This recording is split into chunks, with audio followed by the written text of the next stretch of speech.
tomates. Larín, anda a comprar un consomé a la tienda y de lo que sobra te compras algo. Está bien, abuela. Mucho más tarde. Aquí está el consomé, abuela. Gracias, hijito.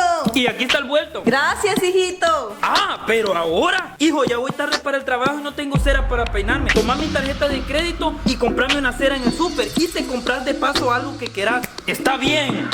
Mucho más tarde. Ya vine, papá. Aquí está tu cera. Gracias, hijo. Y aquí está tu tarjeta de crédito. ¿Y qué te compraste? Ah, un iPhone 14.